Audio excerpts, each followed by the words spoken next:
Hi, welcome to Avi's Kosher Kitchen. It's me, Avi, and I've been in a little bit of a, should I say, lazy mood lately.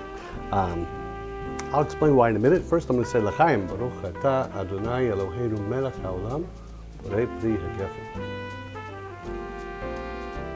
Oh, that's a good motivator, that wine, I'll tell you. Why I say I've been lazy? Because I've just been feeling like loafing around. Loafing around, that gave me an idea. Meatloaf. Meatloaf. I know it's a stretch, but you know, they can't all be funny. What can I tell you? At any rate, I got 2 pounds of ground beef from my friends over at Whole Foods. Now, of course, you know, this is some of the best beef, in my humble opinion, arguably the healthiest meat in America. No growth hormones, no antibiotics, 100% pastured, and 100% grass-fed. So they've been out there eating what they're naturally meant to eat. They're not being stuffed full of grains and fillers and stuff like that, because we don't want cows. I mean, you know, like Dad, you want cows that are cows, not, you know, Franken cows, so to speak.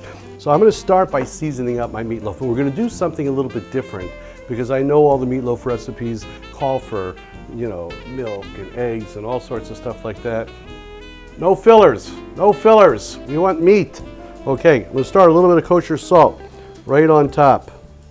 Okay, don't overdo the salt on this recipe, because you're gonna find out why in a second. I got a little bit of granulated garlic, just a pinch. There we go. Now, add to this, I've got a little bit of organic sugar. I like the organic sugar, besides the fact that it's organic, but just the sugar, just to give a little bit of a sweetness to things. Just 2 small spoons. Now they're not even teaspoons. They're, you know, maybe a quarter of a teaspoon or something like that of sugar. Into this, I'm going to add a little bit of dried basil. If you want to add some fresh basil, you can. I am going to take some fresh rosemary. This rosemary is from my garden. And I got to tell you, my buddy Alex from Edible Landscape Solutions outfitted my yard with an edible garden that is phenomenal.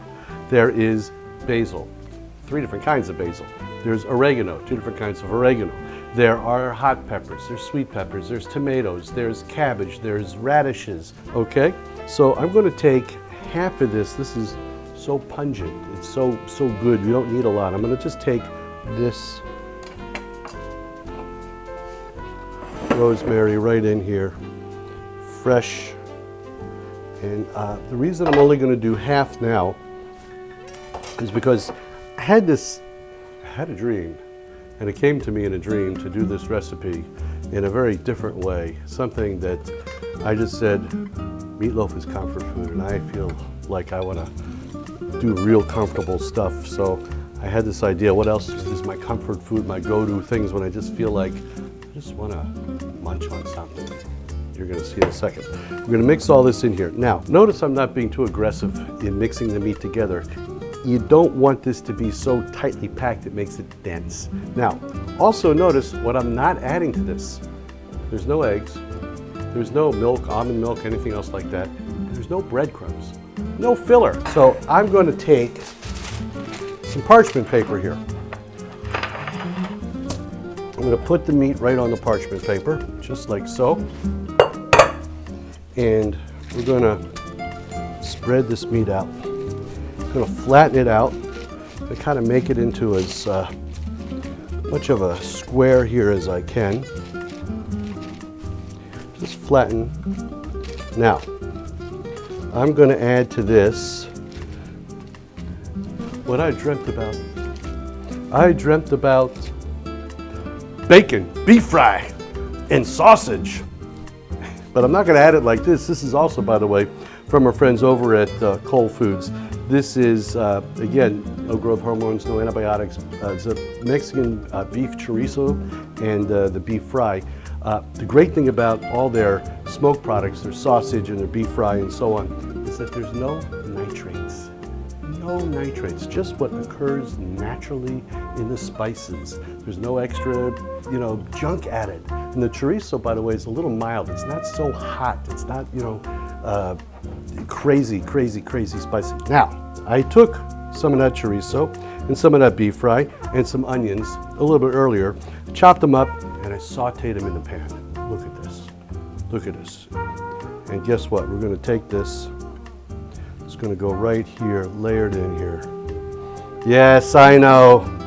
I should pause for a moment so that you can go get a towel and wipe the drool from your lips as it's coming down as you're seeing this,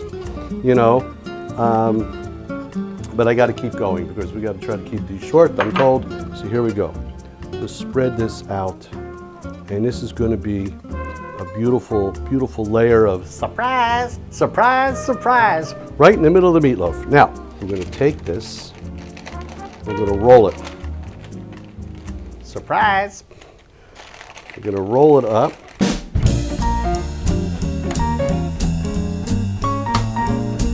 Of course, you could have just thrown it all in and mixed it up. You don't want to take the time that I'm taking.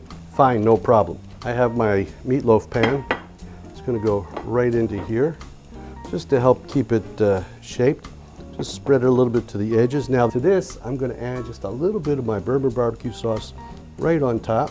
Okay, spread it on there, just to give it a little bit extra. How you doing? And there we go. And that's good. Now, the remaining rosemary, little sprig right here in the middle. And we're going to put this in a 400-degree oven. It's going to go for about 45 minutes, maybe just a little bit longer. And then I've got a surprise we're going to do at the end. So hang in there. I'll be right back. Well, for me, it's going to be a while. For you, it's going to be immediately. And we're going to finish this off. All right, so it's been roughly 45 minutes, 50 minutes. Meatloaf has come out. It's rustic. I want it rustic. That's exactly how I want it. You see these beautiful, perfectly done meatloafs and all like that, and that's nice, but this really, to me, shows love. It's not that it's perfectly formed and all like that, it's that it's perfectly cooked and cooked with love. I'm going to finish it off by doing two things. I have a little bit of fresh oregano now from my garden. I'll just put some oregano right in here on the top of things, just to put it off. I got my bourbon barbecue sauce again right on the top, just to drizzle it on, just to give it a little bit more something in there. And then I have a little bit more beef fry, just right on the top, just like so. And I'm going to put this now under the broiler, kind of crisp up this beef fry, let the fat that's rendering out of it drip right into the meatloaf, and I'm going to tell you, it's going to be great. By the way, this is the drippings. I took it out of the pan already. This, my friends, you want, because you're going to put a little bit of this on the plate after you slice it, and it's going to go the meatloaf right on top of that. It's beautiful. If you don't want some of the fat, let it congeal. You can pull the fat off the top, but these drippings are gold. So I'm going to put it on the broiler, and I'll be back in a minute, and I'll show you the final meatloaf. All right, it's been about 5 minutes. You can see the beef fry on here and the bourbon barbecue sauce have glazed up nicely. We've garnished it with a little bit of fresh basil and some fresh rosemary, and now this meatloaf is ready to eat. I've let it rest about 5 minutes or so, and I want to get out of here quick because I'm salivating to eat this already. Remember, it's all courtesy of our friends over at Cold Foods, 100% grass-fed, no antibiotic, no growth hormone, and 100% pastured meats that are phenomenal and phenomenal tasting. This is stuffed with their no nitrate, all their sausage and all is no nitrate, but this is no nitrate chorizo and beef fry, and it's just going to melt in your mouth. So I'm going to dig into it in a minute. Until next time, l'chaim.